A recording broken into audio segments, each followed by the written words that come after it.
Hello, my name is Megan Rowe, and this is the live streaming panel discussion. Today I'm joined with a number of maybe familiar faces to you from the music industry. So we'll start with, we're just going to introduce ourselves. So Ben. Yeah, I'm Ben. I'm a lecturer at Leeds Conservatoire, play synth in Beyond Albedo. Lara, who's here as well, and I'm also a composer. And I'm in Leeds. I was going to say that as well, wasn't I? I'm in Leeds. You're in Leeds. Lara. Hi, yes, I'm Lara. I play the saxophone. I'm in a band with Ben, as he said, Beyond Albedo. I was in a band with Megs, with Gemma Fries called J Fisco. I also do solo saxophone and electronics. And do some like improv contemporary projects. Yeah, and I'm in London at the moment.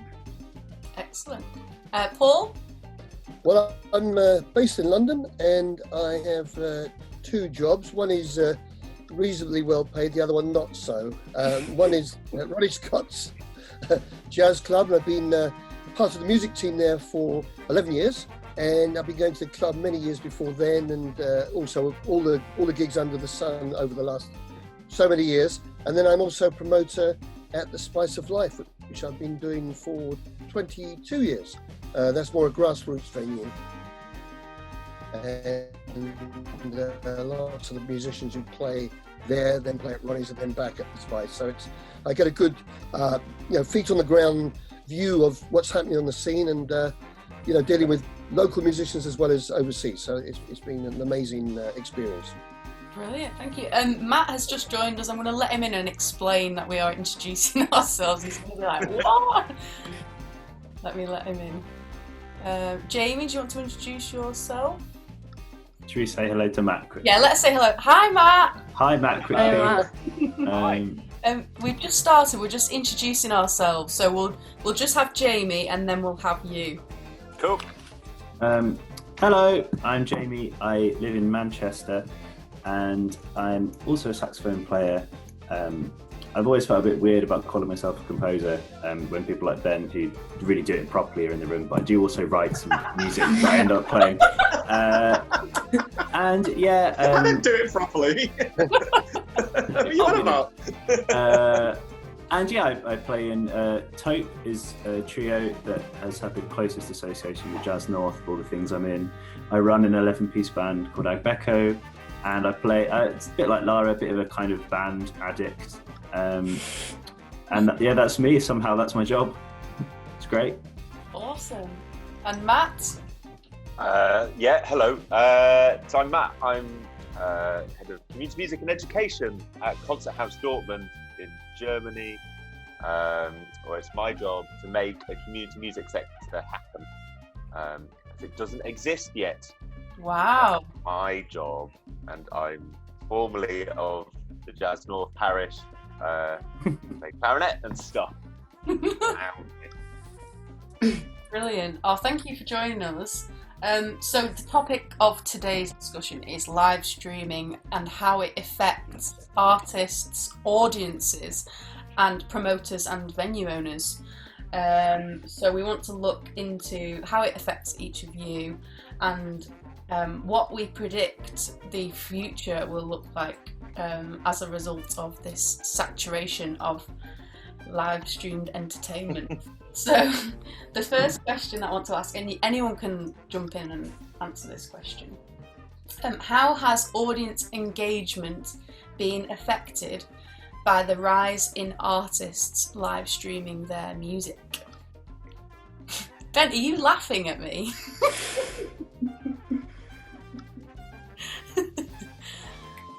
I mean, because I write music for other people to play, and because I write contemporary classical music, whatever that means. Sometimes you write music and it's done in a concert with some people, and there's an audience and there's 10 people maximum, and then actually having things live streamed, which has happened a lot more frequently during this lockdown. I've got much bigger audiences as a result. Wow. So for me, for that side of what I do, I've had more interactions rather than less, I think. Mm-hmm. and also around the world. So I had like somebody live streaming a piece of mine from Brazil last night, a couple of pieces of mine live streamed from Brazil, which is quite cool. Yeah.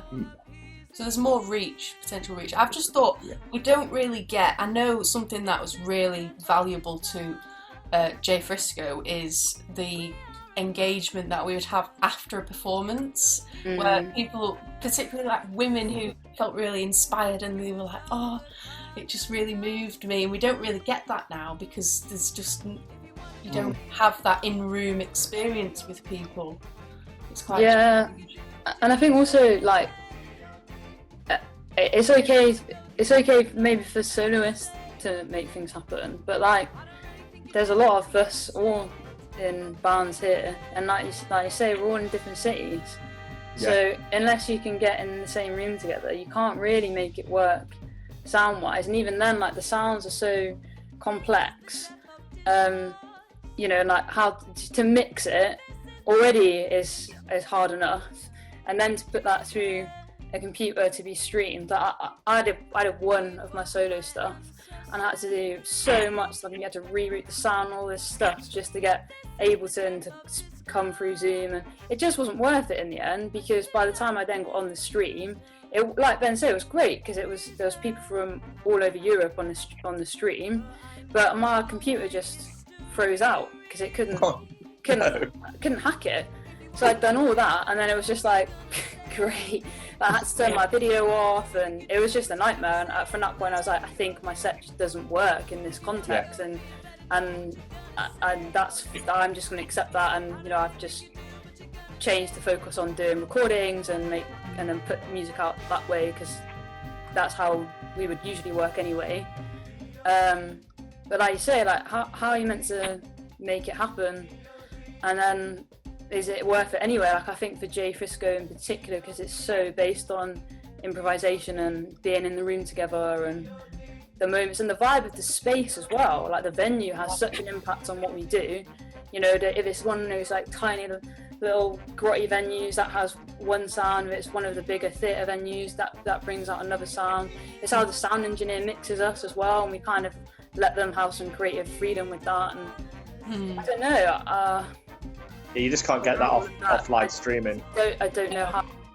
Yeah, I mean, same for Beyond Albedo. We've not even really had those discussions. No, I mean, like we want people to dance with our music. That's the whole point. We play music to people to dance to, and kind of the idea of people live streaming us and then having a little dance in their living room just doesn't quite cut it as an interaction. Yeah, I would say that you if you're trying to do it all yourself, it is very difficult to get all the levels right, etc., and the technology of it all, and whether you've got the equipment to actually put it forward.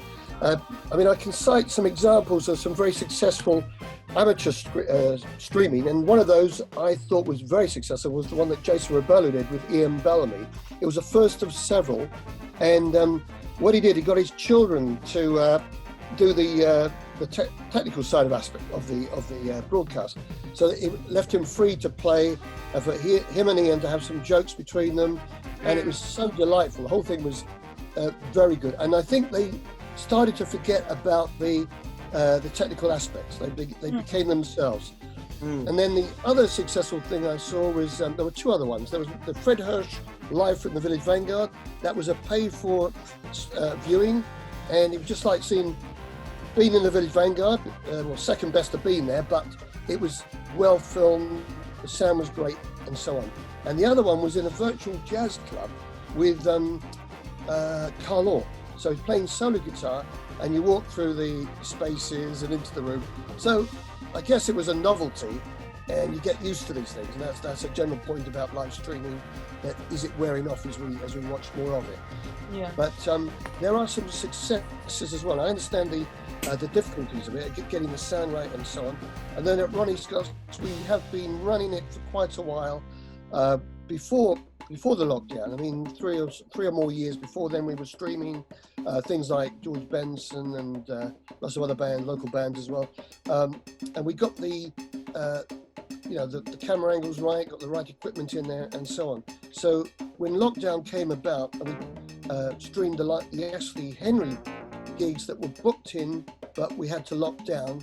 that started off a run of other live streams that I think has been successful, but there is a falling off in viewership generally, and also it means raising one's game. Maybe I'm getting off other points, but I think if you've got the right gear, it can be successful. I do have other misgivings about it, because I think being in the live space is the best thing, and it is second best. But in the circumstances, it can be good. This is what we found here at the concert house, and also talking to other concert houses in Europe, was because we have the resources in order to very professionally get TV crews into live stream and all that sort of stuff. And at first it was great, and we kind of had this back catalogue of the last however many years of live recordings, and we were seeing good audiences at first, but then the kind of novelty wears off and it's not the same, and the sound, while good, is not the same as being sort of live in front of an orchestra. So quite quickly we kind of abandoned it, really. We still do occasional things, but because the audience desire was to come back in live and do it in the concert house in whatever way we could do that, and we've done it. I mean, we have to shut down again on Monday completely, but we've been running stuff in some form for as long as we can, even if that meant 200 people in a 1,500 seater house. And the other big problem was monetization, is actually paying for all this. You know, that regardless, you could have a stream that's got massive amounts of views and massive reach, but I don't think we saw any, I'd have to check, but I don't think we saw any that came anywhere close to what we would take during a concert. Yeah, I mean, the three examples I cited, you know, the Carl Law, Jason Rebello, and the Fred Hirsch, they were all paid to view. You know, one is we've been doing donations, which, you know, it's free to view, but there are donations. They're still holding its own.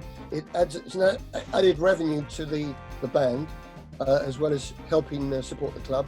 So we pay them a fee, and then we have the thing on top. So I'm 100% in favour of pay to view, because I think that gives value to the music, and I've always, throughout my promoting career, that's been paramount, that people actually, you know, invest in the performance by actually paying for it. So I think we've got to move more firmly in that direction. I think that, like, where the ones that work out are the ones where, like, Manchester Jazz Festival did it, like you're talking about in the space where you go to the venue, and so you're still performing in a space where musicians are supposed to perform, and then there's like a whole team there that do the sound, and like someone professionally filming. I think those can work out quite well, but I think ones where it's, you know, you're kind of basing it from home, I think also writes out a lot of musicians that can't afford the equipment, don't have microphones, don't know how to even set up a microphone, and like, I don't know, maybe we need to think about, maybe we've got to totally change how we're educating, you know, in colleges and stuff. Maybe something needs to happen is to ensure that all musicians know how to mic up their own instrument and how to, you know, make it sound okay through Zoom or whatever program. And maybe we've got to start thinking in that way. But I think, and also for like up and coming musicians, people kind of like in early career, if you've not quite got to that point where the bigger venues that have got the money to pay you to do these gigs, then it just doesn't work out, because it's so much time and energy trying to make all the equipment and gear work, and you're spending money on that, maybe not even to get paid. So I think there's like a lot of like younger musicians and like people in that, like I don't know, particular area of career that maybe like aren't getting the opportunity. Poorer musicians, basically, poorer people. Jamie, I wanted to ask, you're in a 12-piece band.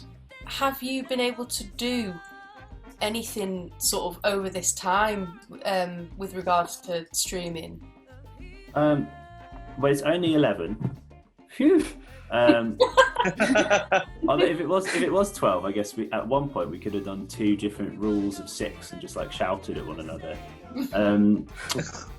No, is the answer. So I think a lot of what everyone said is true. I don't think that it's any more true as a result of the live streaming than it is as a result of like live gigging. I think, or shooting a video that isn't going to be live streamed. That's just going to be a promo video you're putting together to release in 3 months' time. I think it's still a matter of resource, and if you're at that early stage, you're not going to command the fee, and you're not going to have 3 camera operators and a live sound engineer and everyone's amazing headphone mixes, and most of what I do is pretty DIY, and we try and do it as best as we can. And I don't see the live stream element is just like one more obstacle, but I don't think it's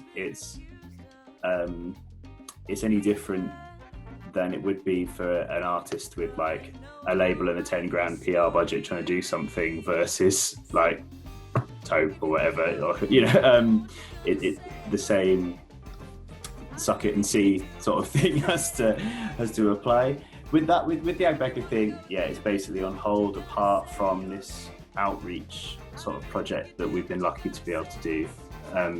But even getting in a room to try and record something for a live stream would be really difficult to do in terms of COVID safety. We had to cancel like 8 out of our 10-day album tour in March, and doing like a live stream gig, shouting about it as loudly as possible on Facebook. I think at this stage it's too late because, as we were saying, the novelty of that's kind of worn off. But also, like, from a holistic sense, I'm bored of just trying to spend my life shouting as loudly as possible on things owned by Mark Zuckerberg, and I want to get in a room and feel people and see them and interact with them. And the joy of a lot of the bands that we're all in, I'm sure, and with the community music side of things, is like the immediate palpability. That's why we all do it. It's why we get on the train. It's why we pay slightly too much for a pint of something, and yeah. And Paul, how have you found the change in your sort of, as a promoter, how have you found it sort of, talking about, artists not having that buzz that you get when you're in the room with someone? How is that for you in your role? Do you have that same effect where you miss the buzz of seeing an audience enjoy a gig? To a certain extent, but we're very fortunate at both venues. At Ronnie Scott's, since the 19th of September, we've had audiences in there as well as the live streaming. Prior to that, we were doing live streaming, and yes, it was quite tough for the 1 or 2 people who are in there from the club as well as the band on stage to try and engender an electric atmosphere. So that was tricky, and I can see the difference. Now we have 50% audience in the club, because that's what we can do with social distancing. It seems to work because there are enough people in there for the band to feed off, and then they're getting feedback through the chat room to the stage from people around the world. And then at the Spice of Life, again, social distancing, we're about 35 people in there comfortably. We're not streaming as such, except for the odd thing on a mobile phone. Part of the show possibly it gets streamed, but the live event is the main thing, and that's where the electricity is. So, I think we should do our best to get back to that in the new normal, whatever that is. So, I mean, the latest news is a little worrying in that respect, because lots of gigs have been planned for both venues into the next couple of months. So, are we going to go back to streaming, as the main thing for the music? Maybe that news will bring back that excitement of the live streams again. I don't know, because I feel like we've been in quite a weird limbo phase for a couple of months, where some musicians have managed to get back on stage and get back to gigging. Some venues have managed to find ways of opening, although, like you say, it's 50% or less. But at least I've had some things happening, but it's all been a bit testing the waters. And then some people have just been basically just living as they were sort of in April with cancellations coming through, etc. And maybe this will kind of be like an influx of communities and artists coming together and of like, oh, everything shut down. Because I feel like when we're all in the same boat, maybe that's when it's like, right, how can we find a way to make something happen? Maybe that's where the excitement was coming from with the live streams. Yeah. Or I don't know, or maybe it's just people are just too frustrated by it all now. I don't know. Yeah, I mean, it's very hard to keep people engaged through a whole concert, watching it visually, and people like me dip in and out. You know, I try to watch the gigs from the Moldy Jazz Festival, for example, and I found myself watching a bit of this, going back to something else, and coming back again.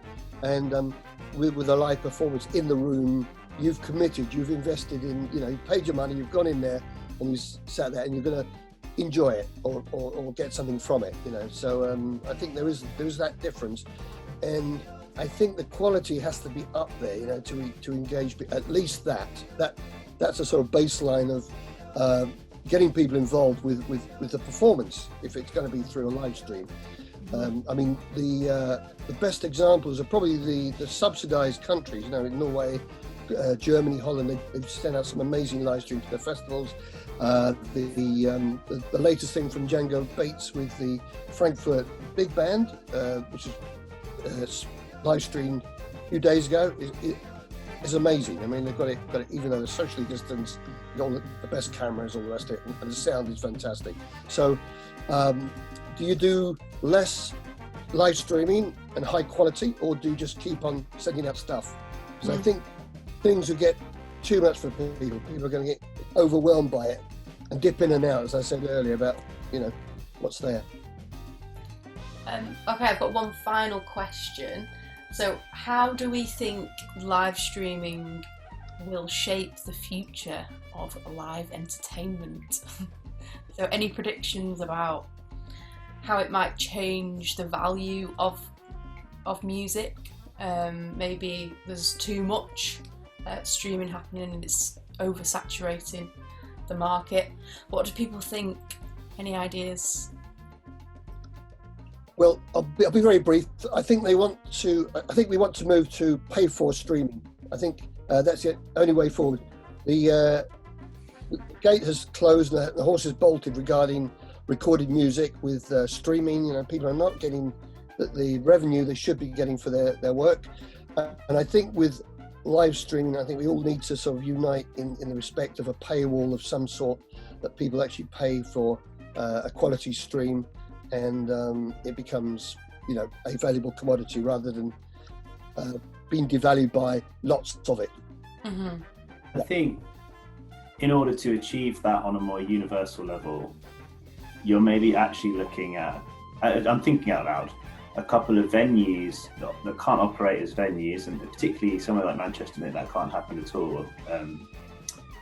Maybe transitioning to become kind of live stream platforms. So what if a big venue in Leeds or Manchester or whatever, you, instead of hiring the thing for 250 quid to put a gig on, you hire the thing for 250 quid and it comes with 3 cameras and a video person, a sound person, all of the PA gear it would normally come with. They've got on through their website a ticketing platform, you know, like the Barbican have been doing, but I can't set up pay 12 quid to watch my band play through our website. I mean, it wouldn't be at the Barbican yet anyway, but like, you know, I think that you're completely right, but maybe if there's a way of, and it doesn't have to be in an old music venue, but someone forming a kind of e-venue space that musicians can then interact with, because I wouldn't be able to set something like that up myself, and they're not able to run as venues yet either, you know. That's how a lot of it's how a lot of the concert halls have sort of operated their live stuff for quite a long time. Yeah, so through sort of licensing and broadcast deals, and they're behind paywalls to specific audiences, and that broadcaster sort of deals with everything. So, and then we as a venue have a relationship with that broadcaster, or an artist could. So an artist could come in and go, oh, I've got a relationship with this broadcaster, and it's it's taken out of your hands. You don't have to worry about it. They just deal with it. You get a check at the end of the day. It's quite nice. Okay. Yeah, I mean, you can just sell tickets. Just the main concept to be there would be £15, and then you pay £10 to view it from your living room. I mean, it's a fairly simple model that you can. The venues would take care of that. I agree. The musicians themselves, it's a tough ask to get them to do all the technical aspects as well as the financial aspects of it all. And I think venues should be working in that direction. Of having maybe a lower ticket price, but it certainly starts to pay properly for the musicians as well as the venue. Where else these streams can be viewed though as well? Because I agree with what Jamie's saying. I've just got my musician page on Facebook now, but I've got rid of my personal page. I really don't enjoy it. I don't enjoy being on those platforms. I think Twitter is the best out of them, and that's okay. But all of this streaming stuff is all on Facebook, and I feel like maybe we're starting to get to a point where people are starting to step away from that. And now, because of the state of the world, it's again, Facebook has got hold of us, and they it already felt you couldn't exist as a musician without Facebook, because you've got to be part of all the groups and you've got to promote your event on there, and if you're not doing that, you're not doing good enough. And now it feels again you can't walk away from it, because that's where all these streams are happening. And I wonder whether we can find a way. I don't know, Bandcamp needs to do something for us where they, I don't know, I wonder how else we could have this virtual experience, but maybe away from some of these social media platforms that just aren't kind to artists or people, I suppose. I don't know, that's a bigger question maybe, but I think that would help if there was a way where it was happening away from Facebook, where Jamie says you fight so hard to just get one view on your video if you haven't got the thousands of likes that maybe some venues do or more established artists do. Great, that's excellent. Thank you for answering all my questions. So this has been you are part of the first panel discussion, I believe, for the Jazz North online broadcast. So thank you all so much for joining. Thank you Ben Gaunt, Laura Jones, Paul Pace, Jamie Stockbridge and Matt Robinson. And we'll hopefully see you all again soon. Okay, bye! Bye. Bye. Bye.